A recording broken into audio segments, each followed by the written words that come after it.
ఇక Ramalakshmi ఆజతో coach sir తో పెళ్లాగిపోయింది అని ఊపిరి పీల్చుకునే లోపే శ్రీను బావతో పెళ్లి అంటారేంటి? కోచ్ సార్ తో ఏ పరిస్థితుల్లో పెళ్లి వద్దు అనుకున్నానో అది వాళ్లకు తెలియకపోవచ్చు కానీ నీకు తెలుసు కదా అని రామ అడుగుతూ ఉండగా, నాకు తెలిసి ఉపయోగం ఏంటి రామా, తెలియాల్సిన వాళ్ళకి తెలియనివ్వలేదు కదా నువ్వు అని ఆర్జ్ అంటుంది. వాళ్ళకి తెలిస్తే అతని ప్రాణాలకి హాని జరుగుతుందని నేను ఇలా చేశాను అని రామ అంటుంది.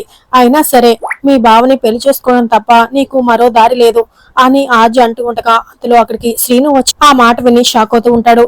ఇక రామ, నువ్వు బావ మీద ఉన్న కోపంతో నీ మనసులో ఉన్న ప్రేమను చంపుకొని ఇలా మాట్లాడుతున్నావు ఆర్జ, కానీ ఎట్టి పరిస్థితుల్లో నీకు బావకి పెళ్లి జరగాలి అని రామ చెప్తూ ఉంటుంది. ఇక వెంటనే ఆర్జ చాలా కోపంగా ఆ రూమ్ లోంచి బయటకు వస్తూ ఉండగా శ్రీను, ఆర్జ ఏం మాట్లాడుతున్నావు, రామలక్ష్మితో మీ బావనే పెళ్లి చేసుకో అని పిచ్చి మాటలు చెప్తున్నావేంటి అని అడుగుతూ ఉంటాడు. అవి పిచ్చి మాటలు కాదు, మంచి మాటలు అని ఆర్జ చెప్తూ ఉండగా, మంచి మాటలు కావు, మన ప్రేమను ముంచే మాటలు అని శ్రీను అనటంతో మన ప్రేమ అదెక్కడుంది అని ఆర్జ అడుగుతూ ఉంటుంది. దాంతో శ్రీను షాక్ అవుతూ ఉంటాడు.